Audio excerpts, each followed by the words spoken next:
Arrête les comparaisons, je sais qu'il y en a dans les commentaires. Pourquoi tu compares à Messi? Non, je compare pas, mais évidemment, quand on est fan du Barça et quand on voit un gaucher capable de faire une finition comme ça, pied gauche, petit filet, le gardien, il est là, il peut pas bouger, il peut pas sauter, il a même pas le temps de réagir, ça fait 2-0. Et c'est là que tu vois que Lamine Yamal est quand même en train de passer à une autre catégorie. Alors oui, il a explosé l'année dernière, il est en train d'exploser, il n'a pas fini de progresser. Mais moi, je me rappelle d'il y a 15 jours, 20 jours, j'avais fait un débrief, et vous aussi dans les commentaires, on était tous d'accord, on disait, ok, Lamine Yamal, très fort, dribble, passe décisive, mais pour passer un cap, pour franchir un cap, il va devoir marquer des buts.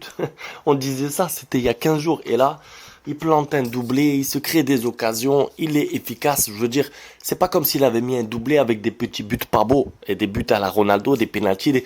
Non, il a mis des vrais buts. Finition pied gauche qui laisse aucune chance au gardien. La deuxième, comme je vous ai dit, c'est un petit enroulé en finesse clinique. Il a une troisième occasion, il la cadre, malheureusement parade du gardien. Il a une quatrième situation. S'il est égoïste, il peut tirer, il peut chercher un but supplémentaire. Il préfère décaler Lewandowski, malheureusement raté.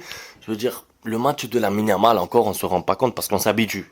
En fait, on s'habitue, mais je vais pas vous laisser vous habituer. Moi, je vais le répéter à chaque fois. Ce n'est pas normal. 17 ans, être aussi bon techniquement, être aussi juste techniquement, avoir le bon timing, souvent la bonne vision et en plus maintenant rajouter quelque chose, c'est-à-dire être efficace dans la surface, marquer des buts, c'est choquant. 17 ans, c'est choquant. Et en fait, aujourd'hui, Lamine Yamal, il fait basculer le match parce qu'on va pas se mentir, jusqu'à l'ouverture du score de Lamine Yamal, alors oui, le Barça était un peu supérieur, mais il y avait 0-0, c'est à l'extérieur, le match peut basculer aussi de l'autre côté, à ce moment-là, à 0-0.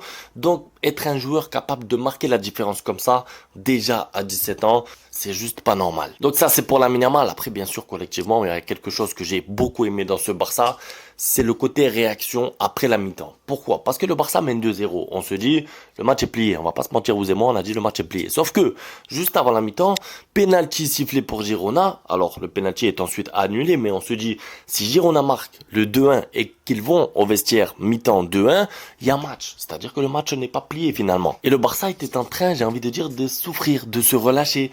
45e, 43e minute, occasion, arrêt de Ter Stegen, ensuite le penalty. Enfin, la fin de la première mi-temps du Barça n'était pas bonne. Pourquoi? Parce que il y a eu un petit relâchement. Et ça se comprend. Du coup, et je le réclamais sur Twitter, je me suis dit, j'espère qu'ils vont profiter de la mi-temps pour se remotiver, pour qu'ensuite, en deuxième mi-temps, ils puissent tuer le match. Le 3-1 était obligatoire à aller chercher si vous ne voulez pas souffrir jusqu'à la fin du match, là-bas, à l'extérieur, à Girona, dans un stade compliqué. Du coup, qu'est-ce qui se passe? Je sais pas ce qui s'est dit à la mi-temps, je sais pas ce qu'a dit Hansi Flick à ses joueurs, mais 2 minutes. Il a fallu 2 minutes pour tuer le match, c'est-à-dire que Koundé passe longue pour Dani Olmo, méchant.